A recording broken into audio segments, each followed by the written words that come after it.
Just realized I have to look somewhere else. I'm obviously not going to find the answers that I was looking for in a traditional Western education. This is just the Western way of explaining what they've always known in Eastern medicine. Life is so filled with challenges, ways to become out of balance. Foods have qualities or properties. A person with the heat pattern might be overeating meats. They're having too much. A person with a cold pattern might need more of those foods to kind of warm up. A balanced person feels good. They're accomplishing their goals. Welcome to the Melanie Avalon Biohacking Podcast, where we meet the world's top experts to explore the secrets of health, mindset, longevity, and so much more. Are you ready to take charge of your existence and biohack your life? This show is for you. Please keep in mind, we're not dispensing medical advice and are not responsible for any outcomes you may experience from implementing the tactics lying herein. Are you ready? Let's do this. Welcome back to the Melanie Avalon Biohacking Podcast. Today's episode has been so long coming. Super excited to bring it to you guys. It's with Linda Prout, who wrote a book which honestly changed my life. I personally have been fascinated with traditional Chinese medicine for quite a while, particularly because of its whole body perspective and view of health and diet. I find it just so comprehensive and so different from Western medicine that we have today. And what I love about Linda is she makes TCM so accessible, so understandable, and she really bridges the gap between Eastern and Western medicine in her book, Live in the Balance, which I loved so much, guys, so much, that I've actually been recording the audiobook for it. And when this podcast comes out, it should be live on Audible. The link to it will be in the show notes. If it's not up yet, it will be very, very soon. We tried to time it so that it would be out once this podcast aired, and the premiere day of this episode is the last day that it was supposed to be ready. So hopefully it's there. If it's not, check back. It will be within the next few days.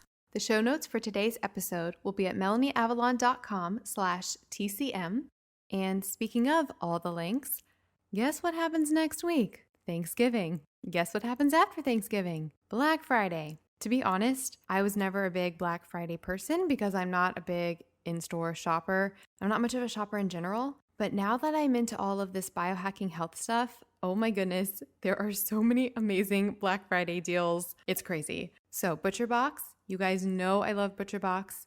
They provide easy, affordable access to grass-fed, grass-finished ground beef, sustainable seafood, free-range organic chicken, and heritage breed pork. They use amazing practices. They ship straight to your door. They taste fantastic, and they are having an amazing deal for Black Friday.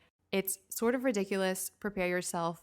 It includes, I am not making this up, 2 ribeyes, 2 New York strips, and 2 filet mignons, all free in your first box. Yes, free. That is 6 amazing grass-fed, grass-finished steaks full of nutrients, rich, delicious. I'm just glowing talking about it. And I really just glow whenever I think about ButcherBox in general, just because their practices are so amazing in supporting sustainable farming, our health in general, the environment. I love them.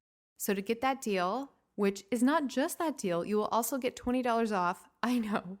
Just go to butcherbox.com/MelanieAvalon and you'll get $20 off, as well as 2 free ribeyes, 2 New York strips, and 2 filet mignons.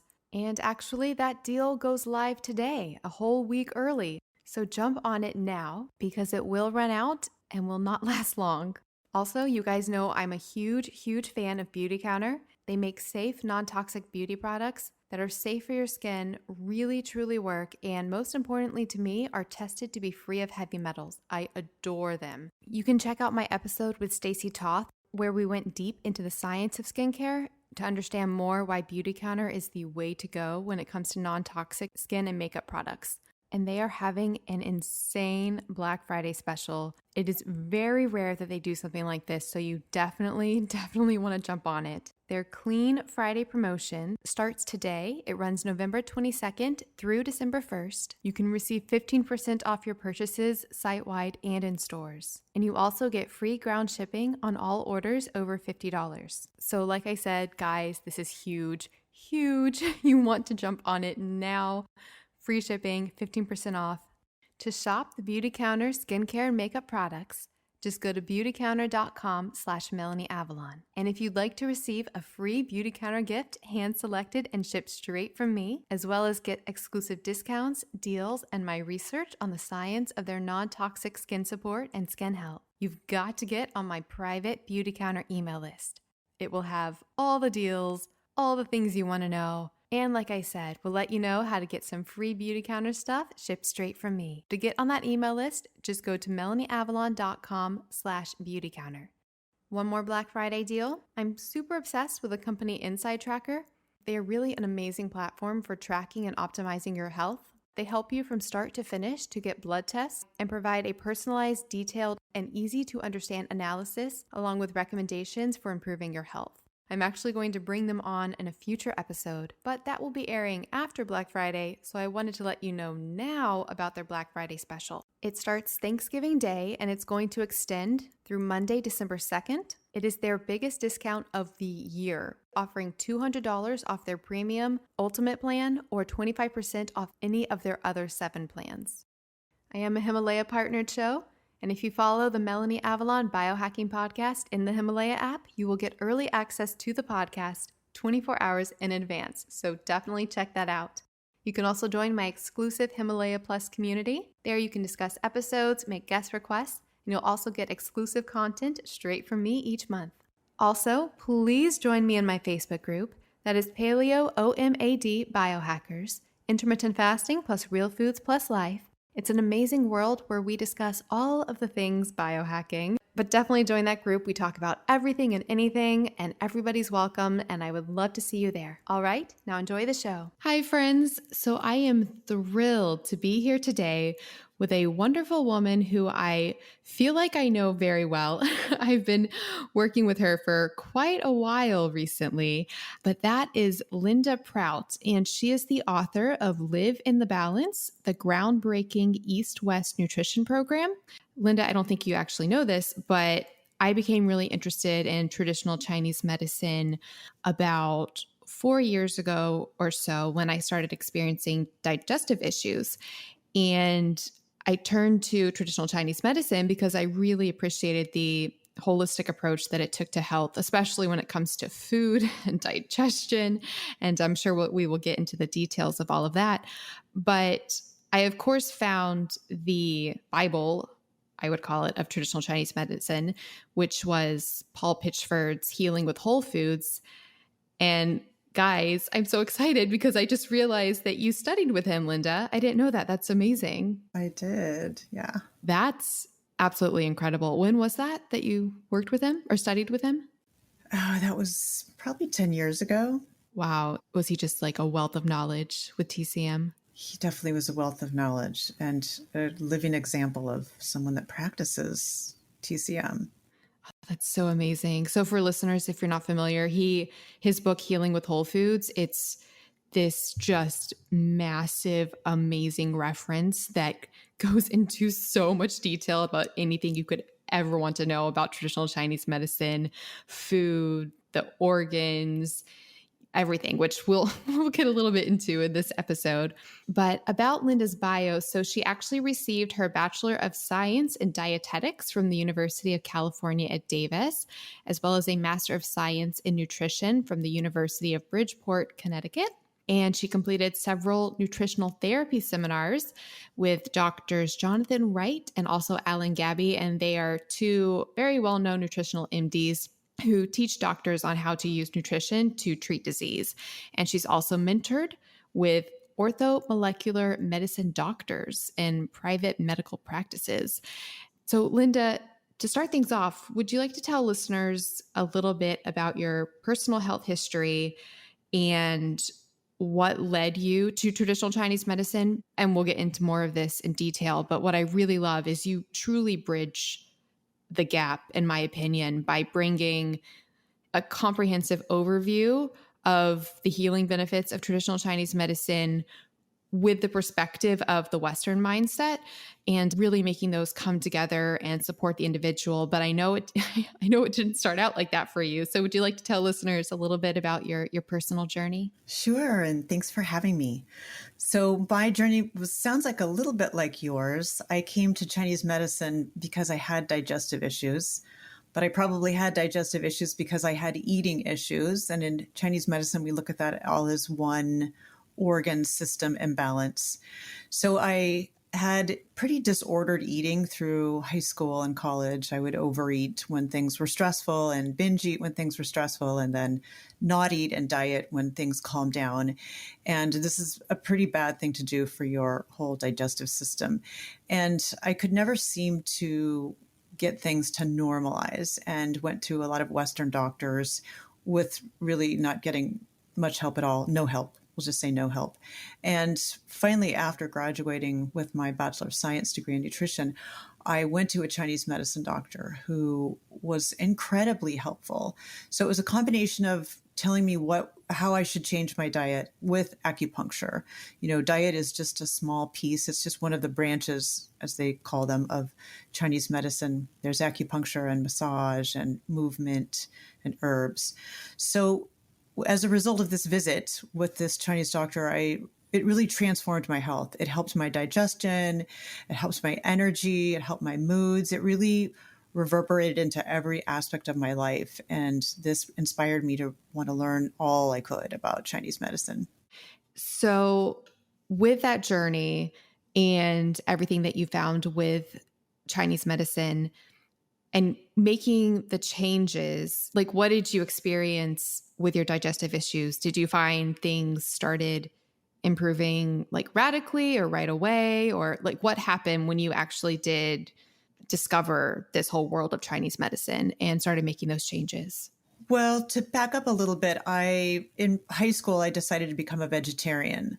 So when I was maybe 14, 15, I just completely stopped eating all meat. There were periods of time where I was pretty close to vegan or vegan. And then there were times when I would have eggs and dairy. And over time, this really didn't serve me. So in Chinese medicine, you could say that my spleen qi was becoming more and more imbalanced. So I became heavier. I gained weight. I developed a lot of stomach bloating. And I was tired and retained fluids and felt sort of anxious and worried and irritable.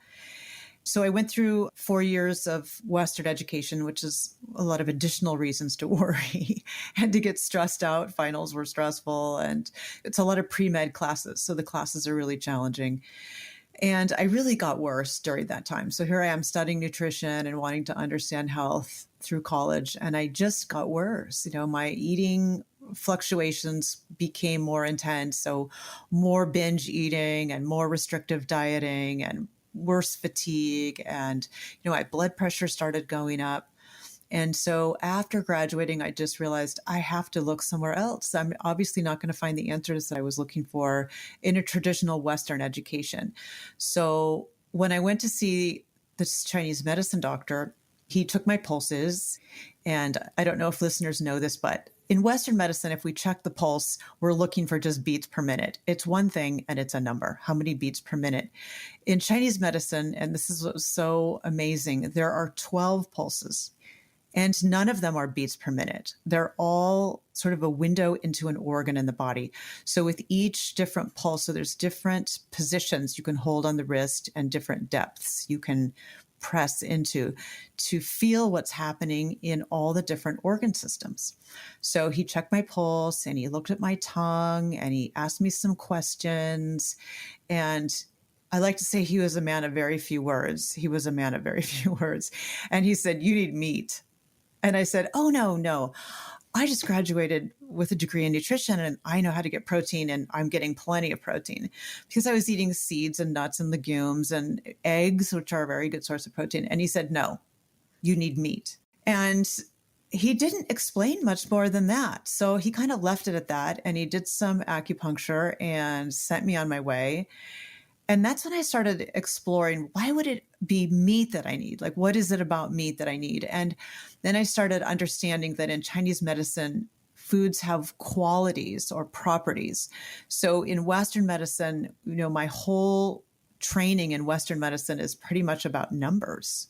So we look at grams of protein and milligrams of sodium and grams of carbs and grams of fat. And then we look at our blood lipids, and those are numbers, and blood sugar, that's a number, and blood pressure, that's a number. And in Chinese medicine, it's really all about qualities or properties. So instead of looking at 3 ounces of lamb has the same amount of protein as, say, 3 eggs, we would say lamb is warming and heating, and it really stimulates and nourishes the spleen energy. And spleen in Chinese medicine is very different from the organ that we think of in the West. It really is digestion, all of digestion. So what he was saying to me is you need this quality from meat. So meat has a yang quality. So you've heard of probably yin and yang. So yin is the complement, or in some ways it's an opposite, but it's really more of a complement to yang. So yin and yang, we need those in balance for health. And my diet was far too yin. So I was eating lots of dairy and fruit and grains and vegetables, and those are all fairly yin foods. So meat is yang, and I wasn't getting any of that. It was really hard for me to start eating meat again. It had been maybe 15 years since I'd had any meat. And it took me another year, if you can believe that, to actually go to the store and buy about this little tiny piece of lamb. It was probably an ounce.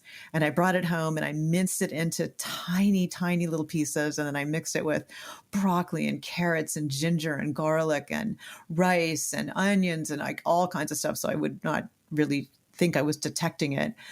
And it really wasn't bad at all. I actually enjoyed it. And it was a very invigorating meal. I mean, at the end of that meal, I really felt a different and deep sense of warmth and energy. And I realized there was something in there that I needed. And it was different than protein. It wasn't, I mean, all the nuts and beans in the world were not going to give me what this one little ounce of lamb gave me. So I don't eat a lot of red meat now, but I know when I need it. And when I need it, I go get it. And I make, my little stir fry or my little beef patty, and I have that. And I can really feel that pick up in my energy and my resolve. And, when I need to get things done, I need to write a book, or I need to see a lot of extra clients. Sometimes I just know I have to go get that meat. It's just important. I love that story so much. And I know exactly what you mean about listening to your body's intuition. And when you do take in that food that your body so desperately needs at that moment, and you just get that feeling of, it's just such a innate inner sense of, it feels like to me, like a sigh of relief. Like, yes, like this is what my body needed in that moment. I've definitely experienced that. Okay. So you brought up so many topics in that introduction. So excited to go into the details in some of it. And I meant to say this at the beginning. So we started talking about Paul Pitchford. That was how I got introduced to Chinese medicine. But then I wanted a more approachable overview to learn more. And I did a lot of researching, trying to find like the book that was going to bring it all together for me. And that's how I came across your work, Linda, and found Live in the Balance. And guys, listeners, you have got to get this book. Referencing it right now because I know Linda brought up a lot of topics just now, for example, like yin and yang, how different foods have different constitutions and heat patterns and cold patterns. And we'll talk all about that. But there are definitely in her book, she has lists of these foods and how to address that in detail, because we definitely won't be able to go into that much detail today. So if you want the details, the specifics, the guide with the irony of no numbers and things like that, like you were saying, Linda, but like a general overview, then definitely check out that book. So I thought we could clarify some concepts for listeners so we can get everybody on the same page. So for example, something that you mentioned a lot in the book is the concept of qi. And for listeners, that's spelled Qi, but qi. So what is qi? Oh, great question. So Qi is pretty unique to Eastern medicine. In Western medicine, because we can't measure it, because we can't get a number to ascribe to Qi, it just might as well not exist. And there isn't really a great term that means Qi. So I'll just share some of the terms that are used, and maybe through those you can get a sense. So it's been called universal life or universal energy, energy flow, a form of energy, life force, universal life.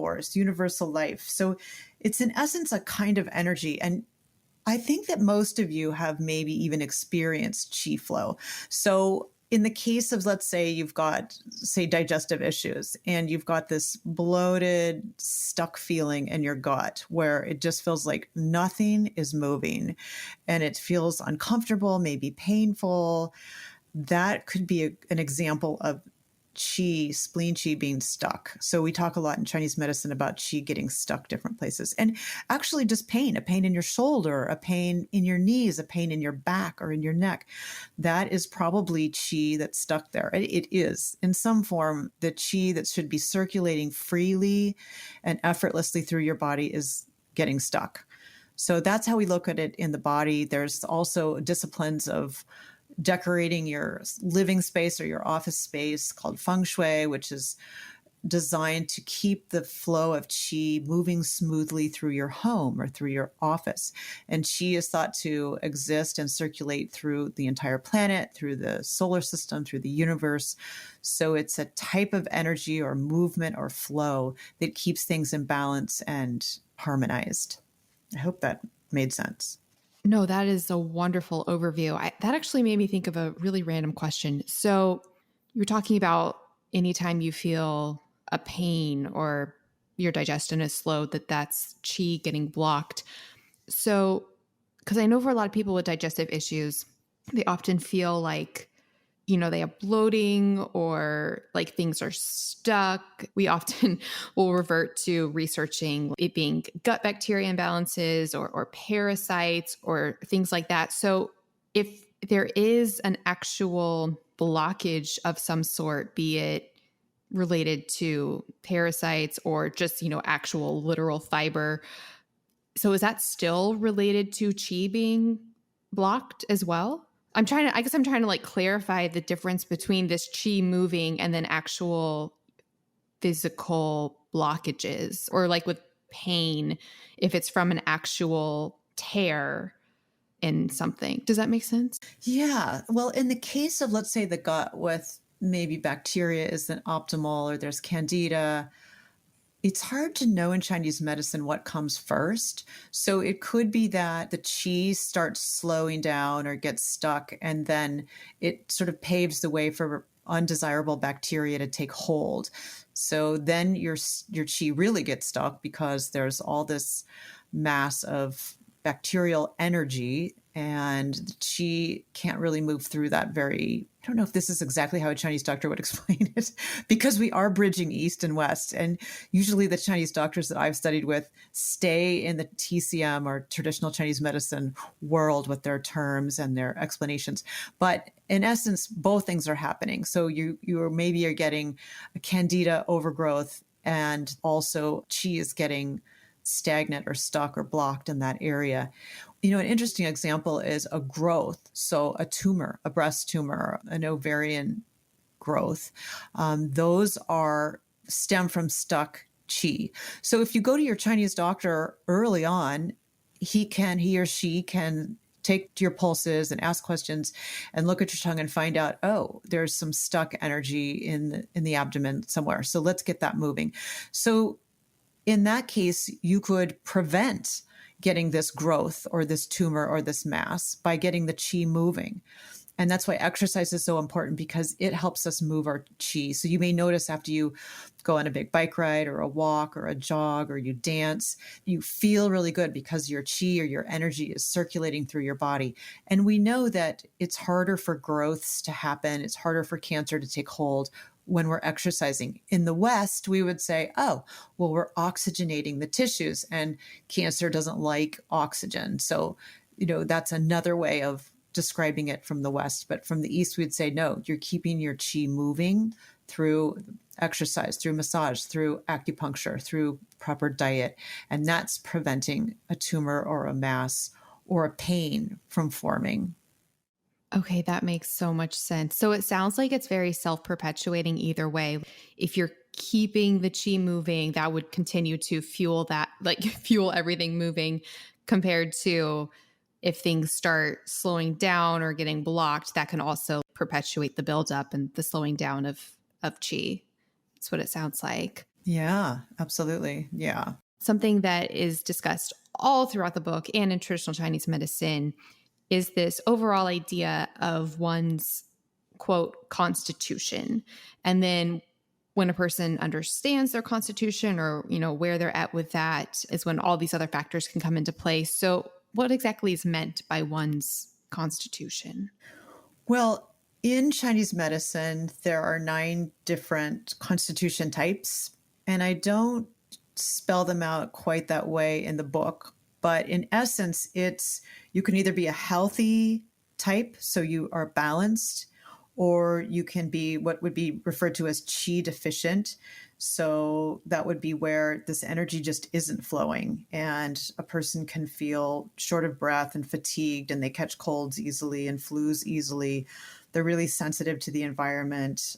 Then there's yang deficiency, which is similar, but the person feels probably more sensitive to cold.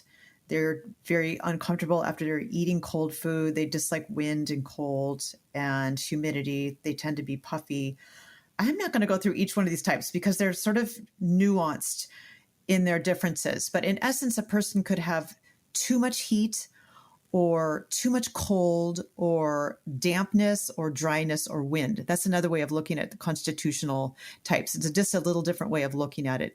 So a good example of a person with excess heat or too much yang in the body, I'll just give a real big stereotype here. So take a man or a woman you might know who's really robust, and they tend to be loud, and maybe they crack jokes a lot, and they tend to have a red face, and they maybe complain of headaches, and their eyes tend to be red. So, heat rises. So we can get headaches with heat, and we can get red bloodshot eyes with heat. They tend to be the life of the party. They tend to have a temper. They might kind of blow their stack periodically. And they crave cold things like cold beer, cold margaritas. They love that kind of thing. So that's a very stereotypical example of too much heat all over the body. And that kind of person is vulnerable to heart disease, heart attacks, high blood pressure. And then let's take the opposite type of constitution, a person that maybe has too much cold in the body. So a person with cold tends to be cold all the time. So they aren't hot all the time. They're cold. They're always putting on layers of sweaters and bundling up in a blanket in the corner of the couch. They aren't extroverted. They tend to be introverted and shy and maybe depressed. They might even complain of feeling depressed. They want hot things. They want hot tea or hot coffee or hot soup. And they tend to get sick pretty easily. Yeah, so that's kind of, in Western medicine, we might say they have anemia, so they don't have enough iron. And when you think about it, since meat is warming, lamb, beef, chicken, those are all warming, a person with a cold pattern might need more of those foods to kind of warm up.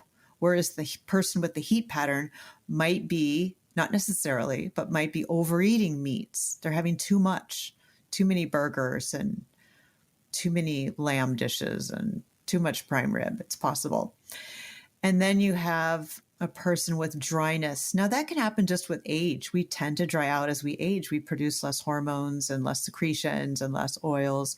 So as we age, we can develop a pattern of dryness, or it can be living in a place that's really dry, and so there's not much ambient moisture in the air.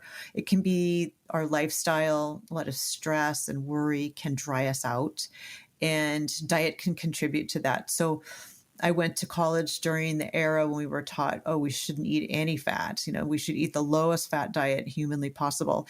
And as a good student, I did that. So I was able to figure out how to get every last drop of oil or fat out of my diet. And I became so dry. My hair is pretty sleek and straight, but it got frizzy and brittle It just looked like different hair. My skin was really dry. My heels cracked. They were so dry, they cracked and actually bled. And yeah, so that was me being really, really dry. So that's another possible constitutional type. And then there is dampness, which we see a lot of in the States or in Western cultures. So dampness is associated with the earth element. So if you think of earth being saturated with water, being damp, being wet, that's sort of gives you an idea of what dampness is like. It's the person is going to feel heavy. They're probably overweight. Anytime you see a person who is overweight or obese, they have dampness going on in their body. So dampness is excess fat, excess flesh. It might be fluid retention, and it can just be mucus. It could be that person's weight is normal, but they have mucus in their sinuses and phlegm in the chest. That's also dampness. There can be dampness in the GI tract. So if there's mucus in the stools, that's dampness. So those are all signs of dampness. And then wind can also involve excess heat or cold or dampness, but wind is a little different kind of pattern. When a person has a wind pattern, they often have either pain or itching or a skin rash that moves around. So one morning they've got itchiness on their chest, and then 2 days later their legs are itching, and then a couple days later their back is itching. So it's something that's moving around. It could be pain. So one day your left ankle is aching, and then the next day it's your left knee or your right knee or your shoulder. So that's an example of wind. Seizure disorders, epilepsy, tics, funny movement. Think of wind moves things around. So in the body, when things move around or the person moves around erratically, that's considered wind. Strokes are an example of a wind condition. Certain colds and coughs and flus can be a wind condition. So those are more acute. They're going to go away, unlike something like epilepsy. So those are really the constitutional types in a broader sense than these 9 very specific nuanced types. Okay, that was such a brilliant overview. Thank you. So for listeners, if you identified with that, if something resonated with you, it's really wonderful because in looking more into TCM and with Linda's book, Live in the Balance, you can learn more details about that specific pattern and then address it from there, especially with like dietary choices. So I have a few follow-up questions related to that specifically. So you went over those 5 patterns, which were cold, hot, damp, dry, and wind. In the quote, ideal body, like the balanced body, would we not be any of those because we would be balanced? Like, do those only manifest as a sign of imbalance if you have a cold pattern or a hot pattern? So like, what is a balanced pattern? Is it not any of those? No, we can certainly be balanced, and we can be balanced some of the time and then maybe have a heat pattern in the middle of August. We just feel burnt out by the hot sun and we're hot and we're tired. And, so we can have sort of a transitory pattern of heat, if you will, but we can be basically balanced. So a balanced person feels good. They have good energy. They're accomplishing their goals. They're able to get up in the morning and get going, and they're like you, they get out there and they do their job and they fulfill their mission and their destiny, and they feel good. They're not getting sick all the time. If they do get sick, you can be healthy and balanced and get a cold or get a sore throat, but you get over it fairly quickly and then you're ready to go again. So a balanced person isn't walking around chilled all the time or perspiring all the time.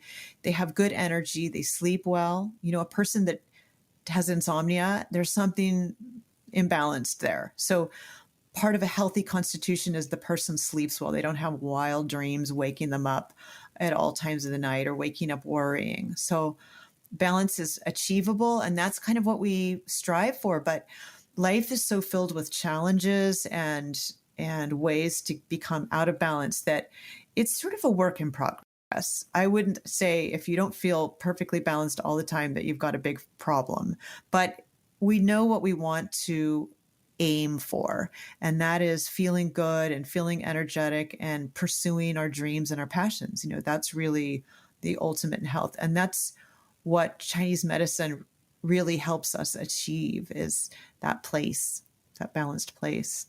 So is it kind of like the difference between, I'm just thinking aloud here.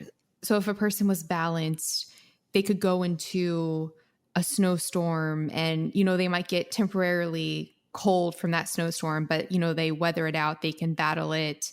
They're cold, but then they come inside, they're okay, versus a person who is just, in the snowstorm, cold to the bone, can't function. Like it's like they've become the coldness versus they are able to deal with the transitory changes that may happen from Absolutely. all the factors that we're hit with today.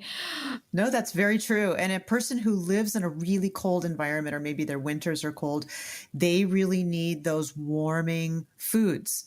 You can't live. I mean, I guess you can, especially if you've got like a miracle constitution. But to live in a really Arctic environment and to be, say, a vegetarian, I think that's really asking for trouble. And it's unlikely that person's ever going to feel truly warm and be able to fend off illness and stay well.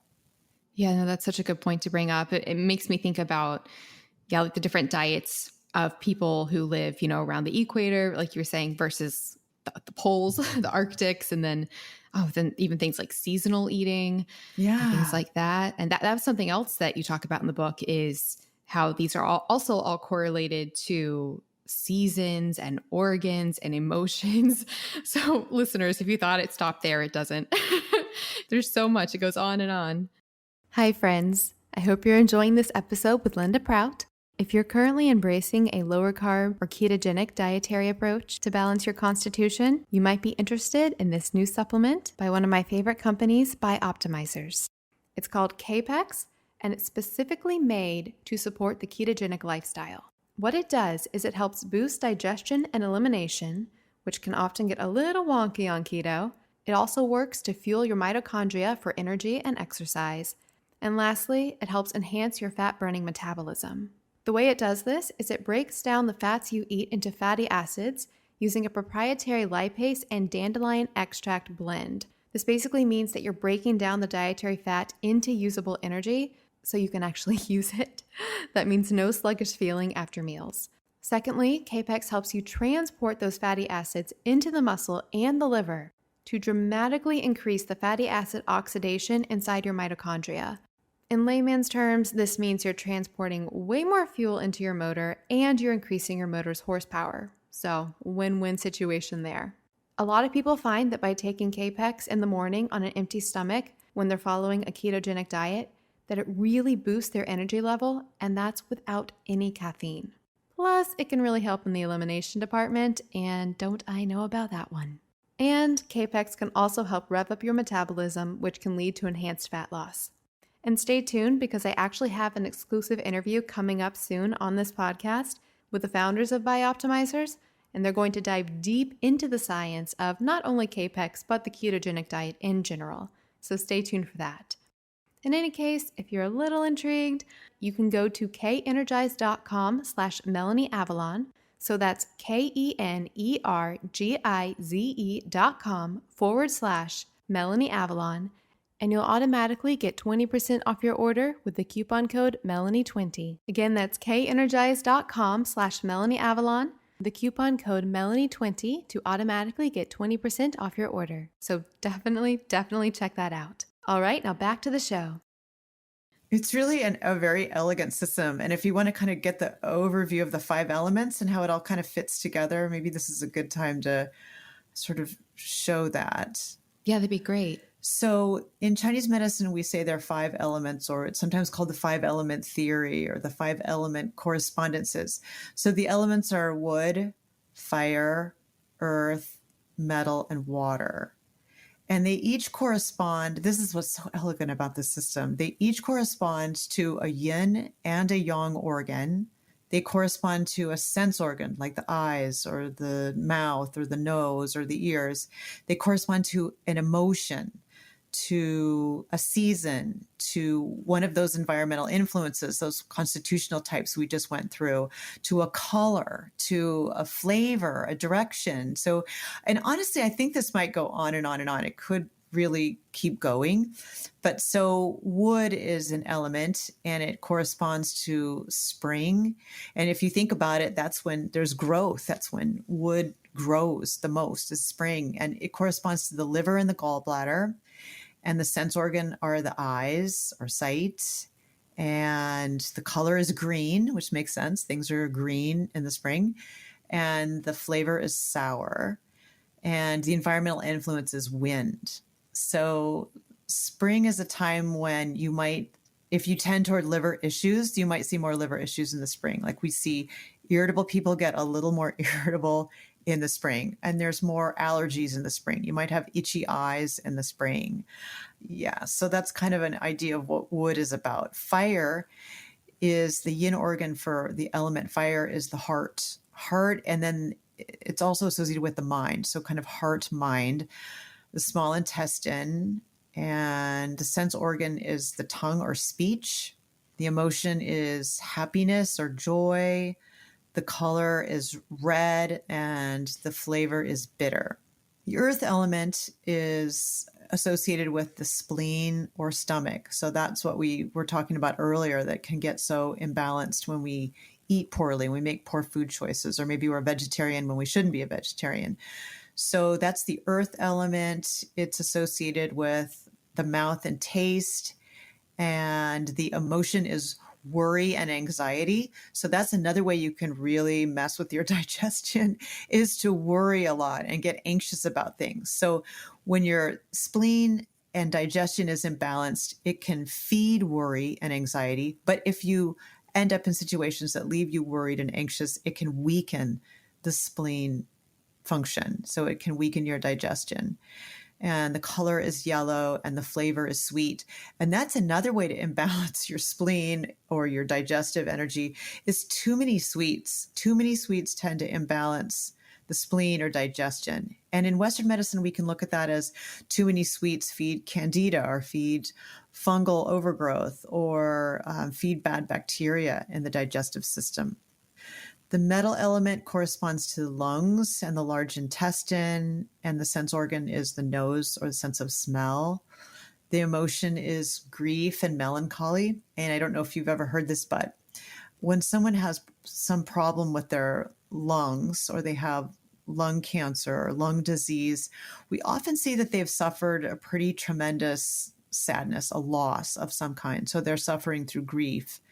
And I always ask if someone has lung issues, and I've worked with clients with lung cancer, and there tends to be a loss they remember. You know, it was a really hard for them to lose maybe a parent or a sibling. And the color associated with that is white, and the flavor is pungent or spicy. And then finally, we have the water element, which is associated with, metal was associated with autumn. And then the water element is associated with winter. The organ is the kidneys and the bladder. And the emotion is fear or fright. And the color is black or darkness. And the flavor is salty. So if you kind of digest all those associations, you'll see some interesting connection. You know, water, it's the element that's associated with winter. So winter is when it rains, and the environmental influence is cold. So it's cold in winter. And it's interesting that black and darkness is the color. And then also it's interesting that the ears and hearing are the sense organ, because when things go wrong with the kidneys, we sometimes see problems with hearing.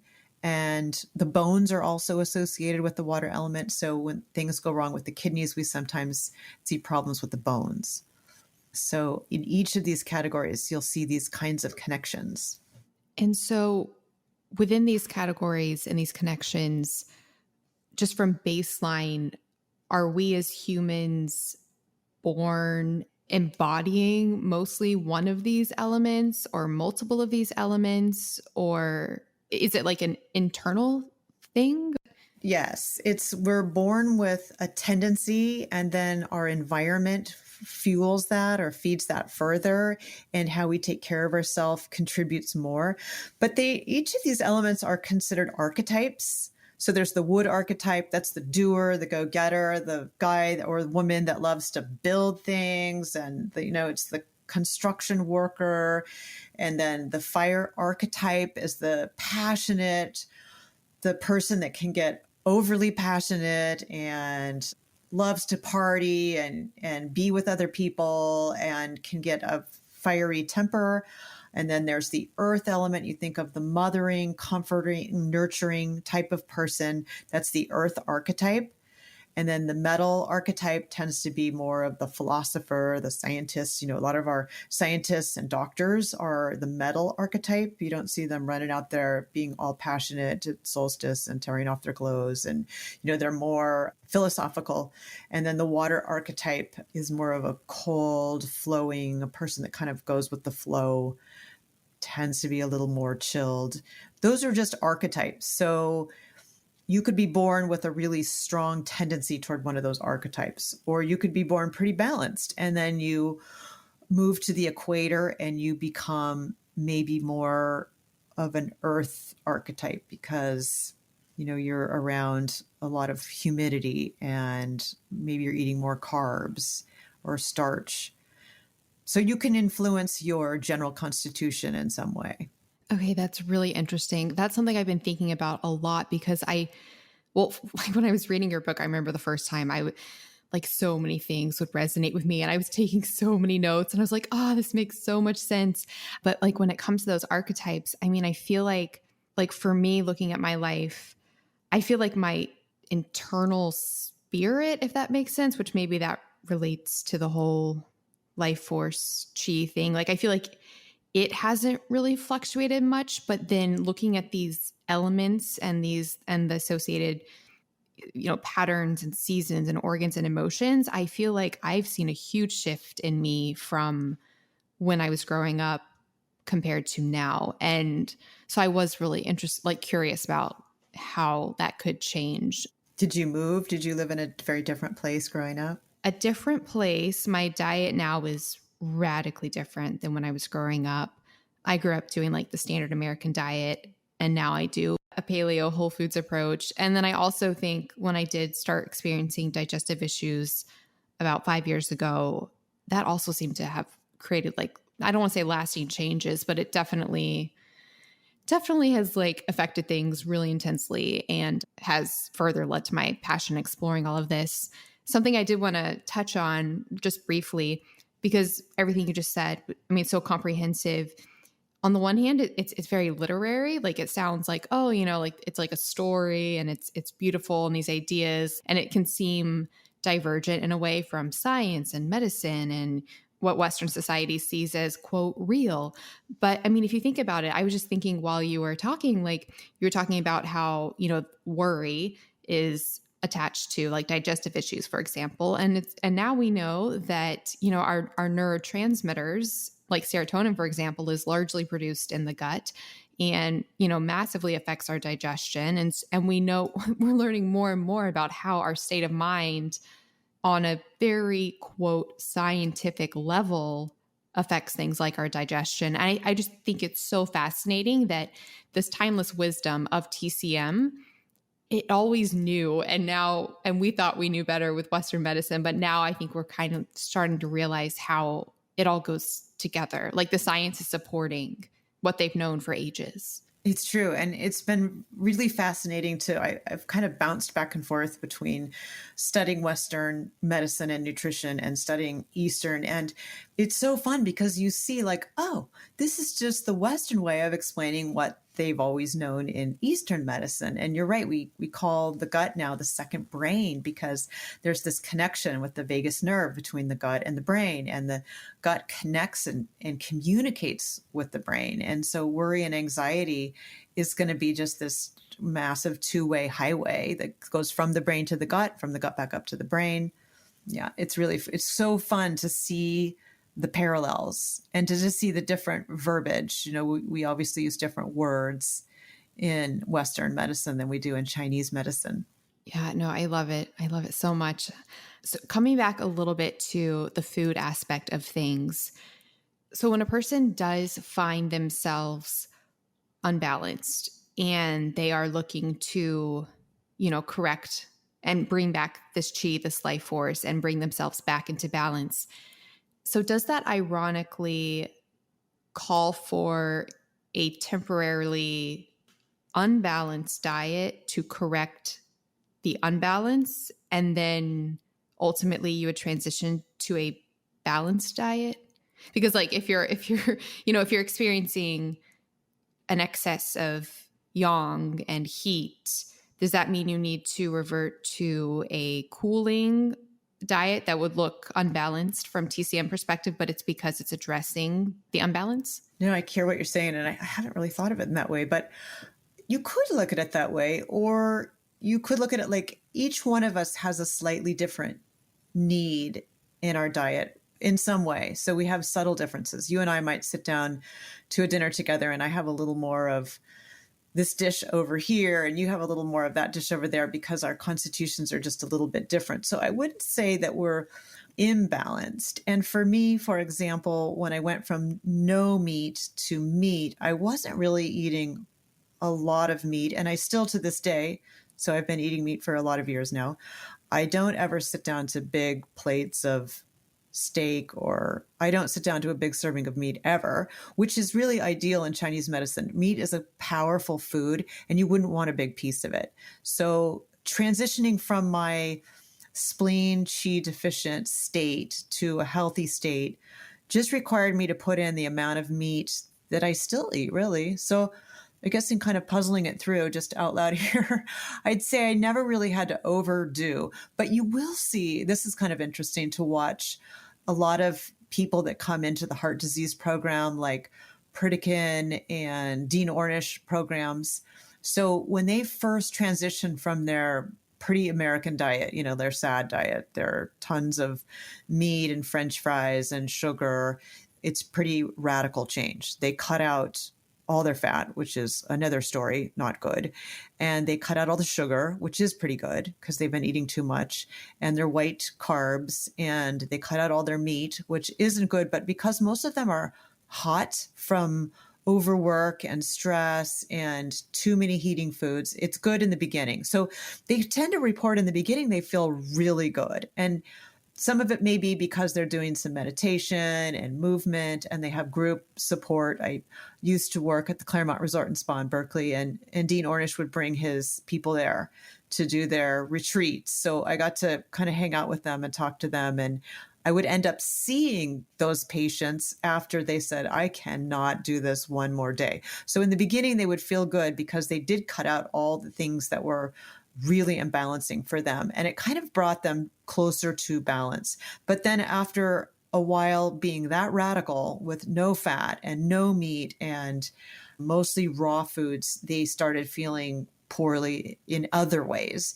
And so I guess that radical switch in their eating maybe was a kind of an instant balancer. Maybe it helped them right in the beginning, but then they needed to get back into a true balance where they had more oils, more good fats, a little bit of meat or animal products, and not so many raw things. I mean, that was what I saw with that kind of a group. Okay, that makes so much sense. And I think that could be such a helpful paradigm shift for so many people if we could start seeing these, quote, extreme dietary approaches, be it veganism, carnivore, things like that. I mean, I would even posit seeing them as potentially therapeutically, and feel free to disagree with me or give me your thoughts on this, as potentially therapeutic in the short term, because they are, like you said, removing things that were causing problems or addressing an imbalance. But ultimately, I feel like the person would want to reach that balanced state where their diet is as a comprehensive diet, providing balance in general, rather than always being on this extreme version. I was actually to throw in like a curveball. I was dying to know your thoughts on all the people who are experiencing like radical health benefits from like the carnivore diet, for example. I don't really ever see that in TCM. I was wondering what your thoughts were on that. So basically, I mean, it's similar to the extreme, low fat Pritikin type thing. I mean, an all meat diet. Yeah. So how do you feel about people who seemingly are thriving on extreme diets? Well, I think that it can be just the fact that they've taken out some really bad things. So they've taken out all the sugar and the white flour, and, they're just living on like a carnivore diet where I'm thinking, okay, it's pretty much all meat, poultry, fish, and eggs. Is that what you're saying when you say carnivore diet? I mean, that's what I think of. Yeah. So, are you familiar with like the carnivore diet now as like a popular movement that it's becoming? Gosh, I might have missed that. But when you say carnivore, I just think meat, meat, meat. Oh, okay. Sorry. I just threw it out there with no context then. Actually, my third episode of this podcast was all about it. Yeah. There's this whole movement called carnivore, and it's basically all meat. Some people do dairy with it as well. Some people do like eggs. Some people just do like straight beef only. But people are seeing, so many like testimonials of people seeing radical changes, especially in like autoimmune conditions. I guess it's the most extreme of an elimination diet, in all honesty. After you could do some Googling, it's really, really fascinating. So yeah, that does. When you say carnivore, that would be what I would envision. And you're right in that with autoimmune, so I'm going to put on the Western hat here. There are some people that will be able to get over their autoimmune condition just by getting rid of gluten, sugar, and maybe dairy. But for sure, gluten and sugar. And then there are other people that, maybe with like in the case of lupus, it doesn't go away. They've got rid of their gluten. They've got rid of their sugar. They still have this autoimmune condition. They're finding now that when they cut out all grains, and this kind of flies in the face of Chinese medicine, where your rice or some kind of grain should be the cornerstone, the foundation of your diet. So from just a Western perspective, cutting out all grains in a person that has an autoimmune disorder can completely eliminate it.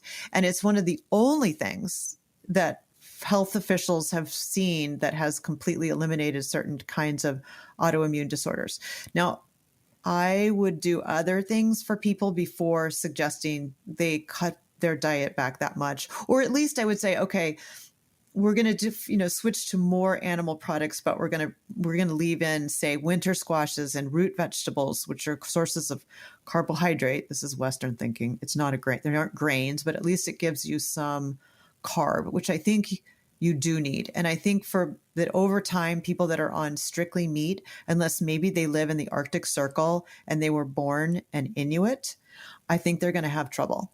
That's my current thoughts on it, is that I think people are seeing radical changes in their health, and I completely, believe them that it's changing their life for the better, at this moment that they're practicing it.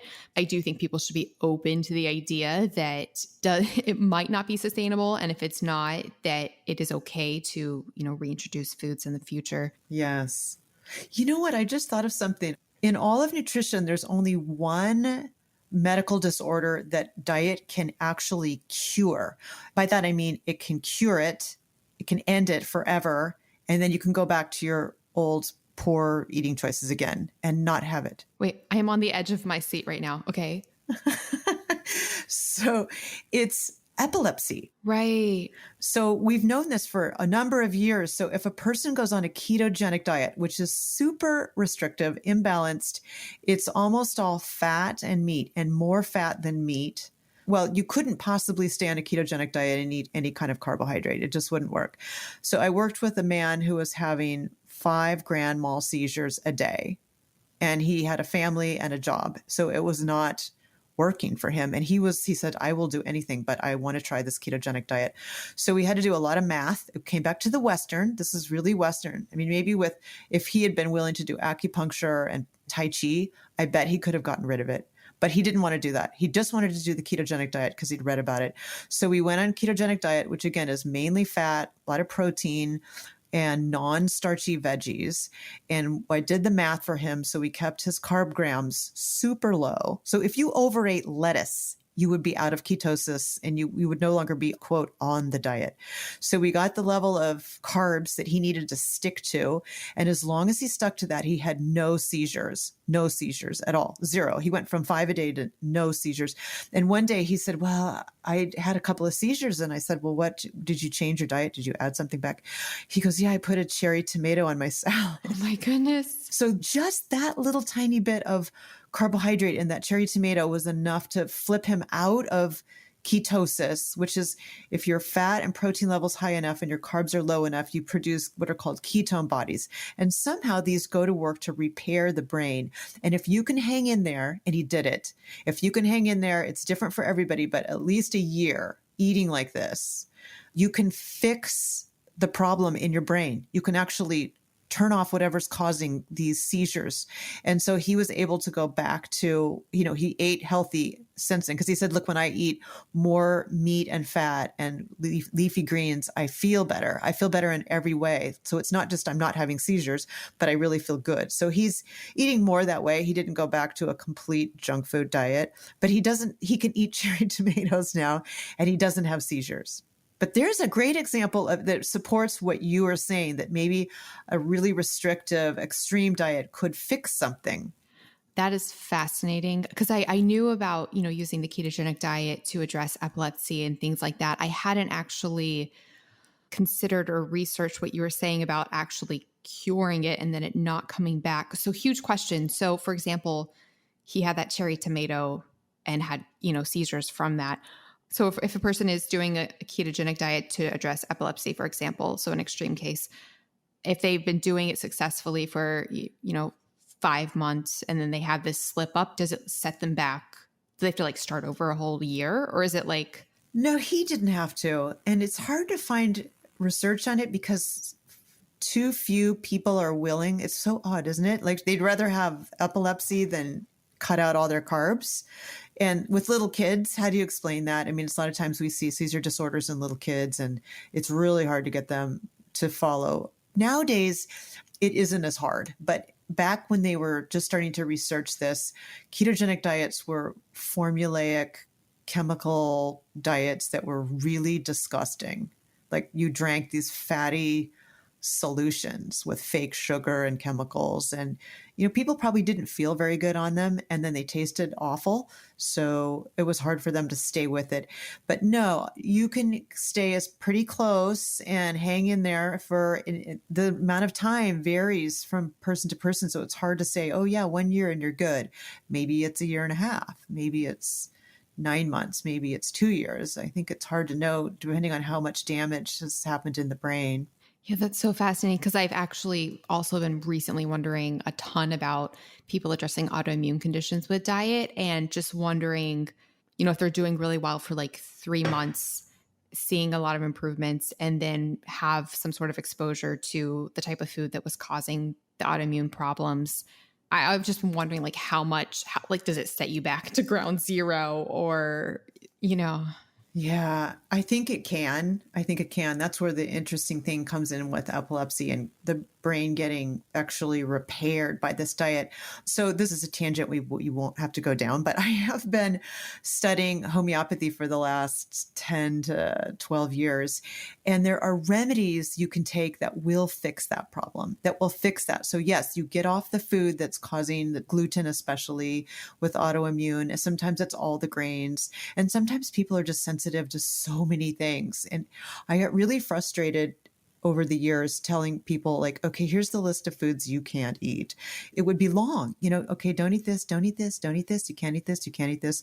And finally I said, I have to find some other way to help people. This is crazy. Not everybody's going to go to acupuncture and take Tai Chi classes and get massage. So I started studying homeopathy, which interestingly takes into consideration all the things we look at in Chinese medicine. Does this person tend to be cold all the time? Does this person tend to be hot all the time? Are there fluids building up in this person's legs or their digestive system? And there are remedies that are based on the person. And you can actually turn around an autoimmune condition. You can turn around allergies. I've been working with people that have horrible seasonal allergies. And it's so great to connect with them the next spring. Hey, how are you doing? Are you still having those allergies? No, this year I don't have any.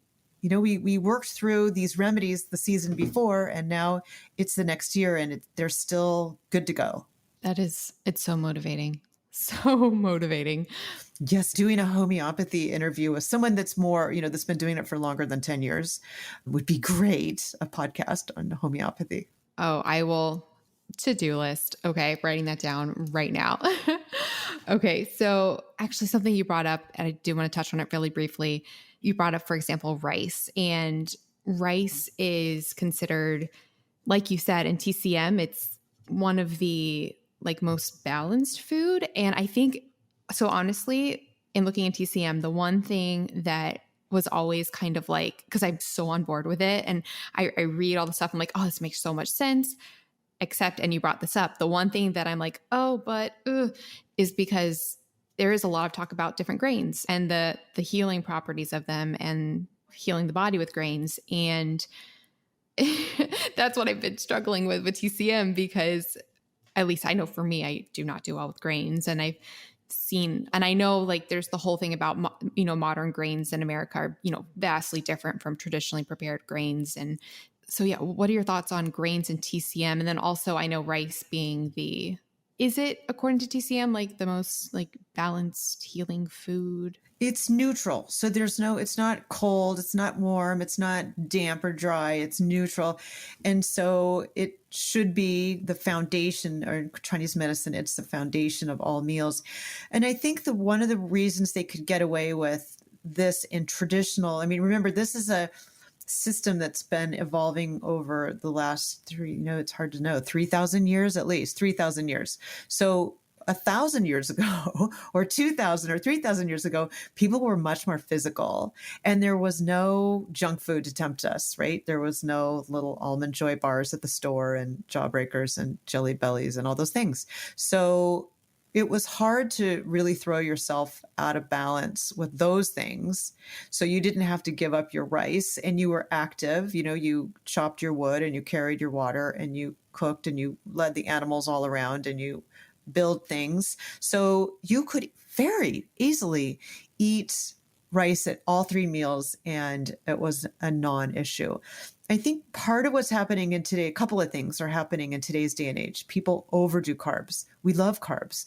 We love our breads and our bagels and our muffins and our cookies and our candy and our ice cream. And so rice kind of gets lumped in, and it gets sort of tainted, even though it's not the rice. It's all these carbs that we tend to overdo. I think if we simplified the carb intake and just ate more like someone might have a couple hundred years ago, without all our, the processed foods thrown in on top of that, I think you could get away with the rice. The other thing, and this is so sad to say, but rice nowadays is grown, especially in the southern United States, it's grown where we used to grow cotton, and they used a lot of arsenic-based pesticides on the cotton. So now the soils are saturated with arsenic. And so a lot of people, when they're eating rice, especially brown rice, which is what you eat when you're trying to be health conscious, that's got a lot of arsenic in it. And I think over time, people can feel poorly from that. And I wonder if sometimes people are not reacting so much to the grain itself, but to the arsenic in it. So there's, people, when they eat gluten-free, they're usually eating more rice, and they're tending to get arsenic buildup in their bodies. So the key would be always get white. And, the Chinese eat white rice too. Brown rice, it doesn't have a magic special health property. So I would just get white rice, rinse it, and get organic, and get it hopefully from California, and rinse it over and over and over and over again before you cook it. And you should be able to really reduce the amount of arsenic in there. But that's, I think, maybe a potential issue. I love that you do have this perspective of everything, and this, realization of our modern diet and grains and how things and what we're eating and how things are affecting things, so that when people read your book, they get all the information from TCM, but knowing it's coming from somebody who understands these factors that I think weren't necessarily in play historically with TCM. So I think that's so important, so valid. Something else I wanted to ask you about, which you talk about a lot in the book, is because it kind of reminds me about, you're talking about the difference between white rice versus, brown rice, how the Chinese actually eat, mostly like white rice, which we tend to see in modern Western society as, no, but you need the whole grain, you need the brown rice. Kind of reminds me of, speaking of like fruits and vegetables, you talk about how raw fruits and vegetables are actually, and I hadn't really considered this until I read it in your book, but how like salads, for example, as like a huge part of our diet it's pretty unique to the US. Yes, it's true. Yeah, I read that and I was like, oh, I hadn't really thought about that. So I was wondering if you could touch briefly on TCM's view of raw fruits and vegetables and why that might be problematic, but at the same time, the overall super healing potential of vegetables. I know you talk about like the color green being the master color. So those two little things. So the spleen, which again isn't the organ spleen in Chinese medicine or TCM, it's the whole digestive process and organs involving digestion. So the spleen includes everything from your mouth and tasting food to elimination and everything in between. That's the spleen. So when we say spleen, we really mean spleen, pancreas, stomach, intestines. We kind of are saying all those things and all the activities that happen therein. So the spleen in Chinese medicine, we would say the spleen really likes warmth and hates cold. The spleen wants warmth. So the spleen, or you can look at it like the stomach. Sometimes we were taught in my Chinese nutrition classes that the stomach is like this cauldron of simmering, like a stew happening in your body. And so if you dump in raw, like salads, or cold water, cold iced tea, ice cream, it puts out the fire. So it can cause some of this stagnation, this qi stagnation we talked about. So it's really hard on our digestion. Our digestion doesn't want this cold drinks to either temperature wise or raw produce wise. So raw vegetables and fruits are, for the most part, there's some exceptions, but for the most part, they're cooling. So lettuce is really cooling, spinach, really, really cooling. Most fruits, especially summer fruits like melon, are really cooling.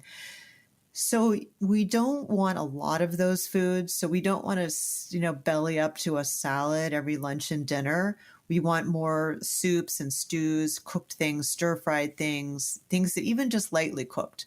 Now, in the summer, when it's hot and cooked hot things don't sound good. I mean, interestingly, if you go to a really hot place in the world, like you go to Vietnam or you go to southern China, people are eating hot soups and spicy with chili peppers, and they're steaming hot bowls of soup or stew and with hot tea. So there are reasons for this, but those actually ultimately, if you have chili peppers in them, it cools you because the chilies dilate your capillaries and cool you off. But it's interesting that even there, you'll see more warm things than cold. But in the summertime here in our country or in other countries, if it's hot and you're unpleasantly warm and it's the middle of July or August, having a piece of melon is not considered unhealthy. So a raw piece of watermelon or honeydew or cantaloupe or a peach or an apple, those are not considered unhealthy. The unhealthy part comes in and I was guilty of this for many years. I'll just step up to the plate and say, hey, I did this. And it didn't work out. Having salads for lunch and dinner, over and over in any season isn't great. Having a little bit of raw greens with your warm meal is probably fine. Having fermented cabbage, like kimchi or sauerkraut, is not considered raw, even though we haven't cooked those things. They're fermented and those are fine. But the stomach and the spleen want warmth. So again, just the raw foodies, those people, I see a lot of them get into trouble. They get really cold and sort of debilitated and weak, and they start getting sick really easily, and they have digestive trouble. So it could work for them in the beginning. And I'll talk to raw foodies who will say, hey, I feel great. And how long have you been doing this? I've been doing it almost 6 months. So Right, yeah. They might do great in the beginning, especially if they just came out of a really heavy duty meat processed diet. But in the long term, it's not going to serve them. Okay, gotcha. Speaking of the salads, one of the things I learned in your book that was fascinating, you mentioned like a waxy substance on leaves that actually, yeah, I was like, what? I had not heard of this before. So this is a great example of knowing Western doctors. So there was a doctor in San Francisco when I was living there, Richard Cunyon. I don't know if anybody's really into health and medicine, they've probably run across his name. He's really an eccentric, interesting MD that had this huge mansion on Pacific in San Francisco. And he would have these gatherings of physicians that would come over. I think it was one night a month, maybe it was 2 nights a month.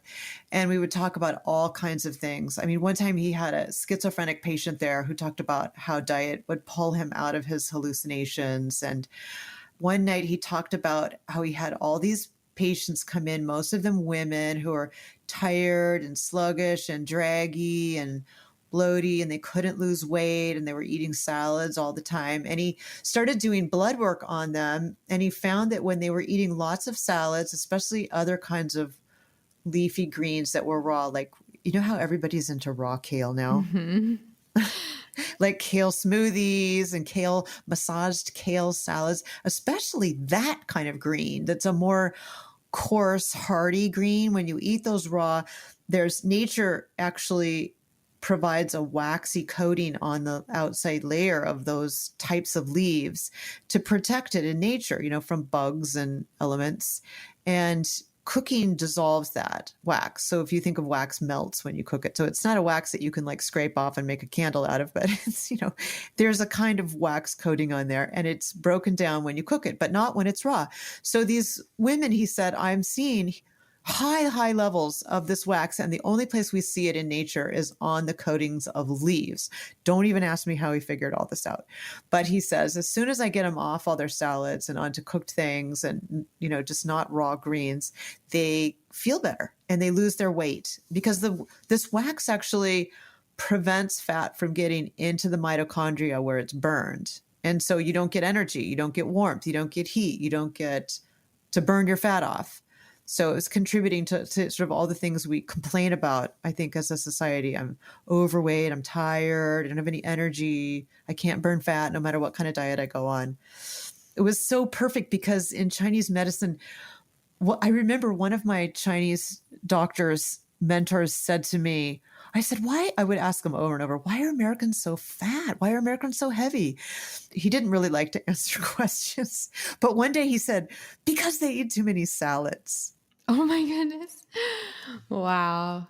So then putting this together with what Dr. Kunyan said, it was just like this huge aha, like, oh, I get that now. Yeah, that is so fascinating. And I'm so glad that I got, more details on that, because I read that and I was like, that is so fascinating. And I was wondering if the waxy substance was something that was added, but you're saying it's like something intrinsic to the plant. Yes. Wow. Yes.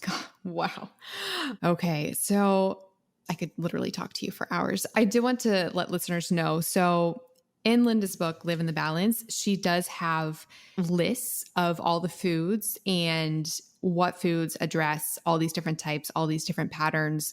So you can really find, how to tweak your diet and really find something that does work for you. So things, for example, that I was really focusing on was I learned that blueberries and grapes are good for dampness, for example. And then carbs often cause dampness, but some carbs can help reduce dampness. So that was things like cooked pumpkin and turnip and rye. And then, there's just so many details. So definitely check out that book. I was wondering, Linda, if I could just rapid fire, just hit you with a few really quick, super random questions that have just been haunting me. Yeah. Okay. Number one, I really gravitate towards meat. I always have. I feel like I really thrive on it. I don't even know if blood type is important. I am a blood type O, but I'm fascinated. There is a connection. Okay. So you do. There's a connection. I'll stop there because I feel like we could talk about that for like a long time. But recently I feel like I've been experiencing symptoms, and this is something you discussed in the book as well, false heat, feeling hot, but feeling like I also really identify with the cold pattern and like needing yin deficiency, maybe. Yeah. So I need to go see like an acupuncturist now that I've moved to Atlanta. But I was wondering, so when it comes to the meats, because the meats are typically warming, why is pork not warming? Like pork seems to be the one cooling meat. Do you know why that is? I have to say that there's not necessarily a reason for things in Chinese medicine. Some things just are. You have to just accept them as at face value.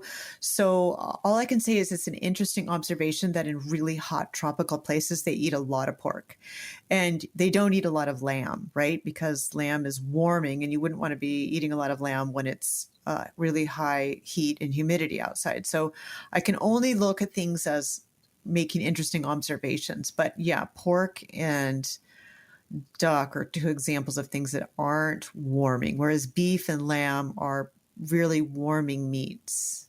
So duck as well is more cooling, It's more neutral.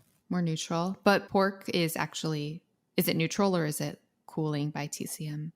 It's pretty centered in between both of those. It's between cooling and neutral. And then what people do when they prepare it is they might add some warmth and some cool, like you might put, say, mint is really cooling. So you might like put a little mint and then ginger's warming and garlic's warming. So you might do ginger, mint, and garlic and use seasonings like that, where you're now getting different polarities pulled into that pork. So you've got something warming in there, you got something more cooling in there.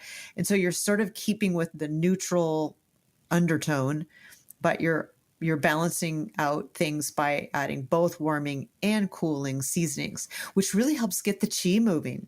It's interesting to watch, especially older people, when their doctors tell them, "Oh, your circulation's really not doing well, and your heart's just not able to get that blood going through your legs." And then they add ginger and garlic and onions and maybe just a teeny bit of chili. I mean, I would say don't run out and buy a bunch of chilies and add it to your food, but just a tiny bit can really get that chi moving. So you start out with something neutral like pork, and then you zing it up a little bit with some flavorings, that have some zing to them, and you can help your circulation. I kind of detoured with that answer. Sorry.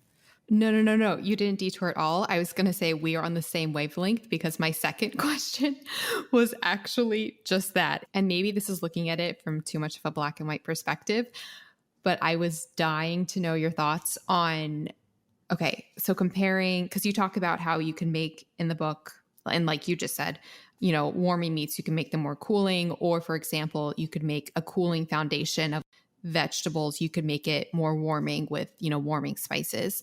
So in comparing the two, does the foundational element of the meal predominate, or does the like added spice predominate? I guess my question is, so if you're choosing between a meal of like warming meat with cooling spices compared to cooling vegetables with warming spices, do you think one is going to be more warming regardless or more cooling regardless? I know that's very black and white, but Yeah. If you have a cold pattern, you tend to be cold, or it's winter. Let's say you're perfectly balanced and it's dead of winter and it's sleeting outside. I would pick the beef centered meal and then use a little bit of those accent spices, seasonings, flavorings to balance it. So you wouldn't take meat, which is warming, and then only put on more warming spices, like only put on garlic, ginger, pepper. You would want to do a little something with a cooling. The yin yang symbol has that yin side and a yang side, and then on either side, there's a little dot of the opposite. So you would want to use a little bit of the opposite. I think it's really interesting that I don't know if it's so much the case today, but historically in this country, whenever you see lamb on a menu in a restaurant, they always have like a mint sauce. Yeah. Mm-hmm. So there's an example of a really heating, warming food, but then mint is very cooling. So you just put a little bit on, right? So if you had a cold pattern, you would have that lamb in just a very small amount of the mint sauce. And if you tended toward more heat in your body, you might use a lot of it. I don't know if that makes sense. You might use a lot more and then have a lot more vegetables with that lamb if you had a heat pattern. Okay. Yeah, no, that's so fascinating.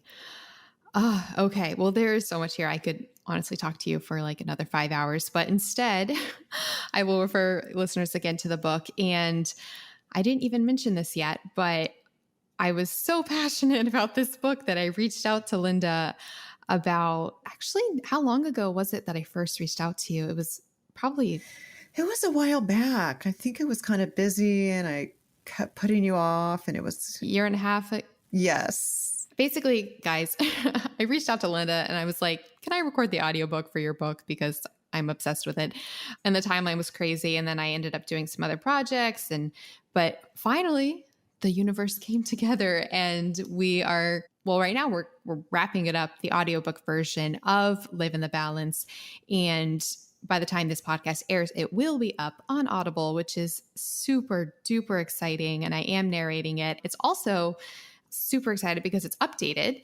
So Linda went through and made some updates. And I think that's something I wanted to point out as well, is that, you're not locked into any one idea, which I think so many people, especially in the dietary world, they get locked into these ideas and then they won't change. But like Linda, for example, has been talking with me and she updated the book about her evolving thoughts on things like the role of fats in diet. So this book, the audiobook version, is updated. It has like she completely rewrote the chapter on fats. It's the foundation is the same, but I don't know if you want to talk about that all briefly, just how your thoughts had evolved a little bit with fats and diet. Yeah, my thoughts have evolved a lot since I wrote the book on fats. So I went through and changed a lot of things throughout the book where I was, sort of nudging people toward eating lower fat, which was really the paradigm at the time in the West. And since this was an East-West book, I wanted to make sure I covered try to eat on the lower end of low fat, try to eat lower fat. But I honestly don't believe that anymore. And I've incorporated a lot of changes on fat and then totally rewrote the chapter that was on fat. So if you have the book, I definitely recommend tuning into the audio so you can really get sort of the latest, what we really know about fats, but with a little bit of the TCM lens in there. Definitely check out the audiobook for the latest and greatest. And just want to tell you, I learned something. So I didn't know at all, Linda, in the new fat chapter you were talking about, I didn't realize what canola stood for. Oh, yeah, that's not interesting. It's a scary oil. I would try to avoid that and read up on it before you do choose to eat any of it. Yeah, so I won't even tell you listeners what it stands for, but you should check out the fat chapter in the new audiobook to learn about the history, because that was really fascinating. But thank you, Linda, so much. So I do have one last question, and it's the question that I ask every single guest on this podcast as the final question. And it's just because I've realized how completely important our mindset is in our health and our well-being and just our life as a whole. So I was just wondering, what is something that you're grateful for? Doesn't have to be the most grateful, but just what is something that you're grateful for? Oh, there's so many things. I'm grateful for where I live now, which is on a beautiful river. And I'm grateful for the path that I've chosen, that I can understand life and health and in the way that I do. And I'm grateful for my many mentors and teachers. And I've had some of the most amazing teachers and mentors. So I'm grateful for them. And I could go on and on, but I'm a grateful person. It's funny. Once you start thinking of things you're grateful for, you want to just keep going on and on. That's the way.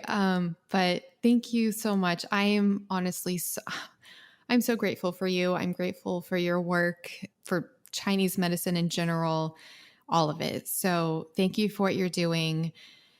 And this has been... Thank you, Melanie. This has been great. No, yeah, this conversation has been absolutely wonderful. And Linda is offering for our listeners something which is so wonderful because she's an amazing resource.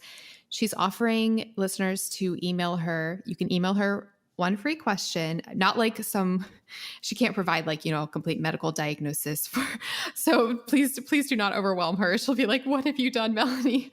But if you have a very simple question about TCM, you can email her and she will answer you. So you can send those questions to linda@lindaprout.com. And I will put all of this information in the show notes. The show notes for today's episode will be at melanieavalon.com/TCM. So thank you so much for that, Linda. I'm sure a lot of listeners will take you up on that. And listeners, please. Good. Yeah, like I said, keep it pretty simple questions. So super, super excited for that. I will also put links in the show notes to Linda's book, the print version, of course, as well as the new audiobook on Audible. And all the information will be there. So this has been absolutely wonderful. And Linda, I hope that I'm just looking forward to our future collaborations and our friendship and working together. And thank you so much for everything that you're doing. Likewise. Thank you, Melanie. Thank you so much.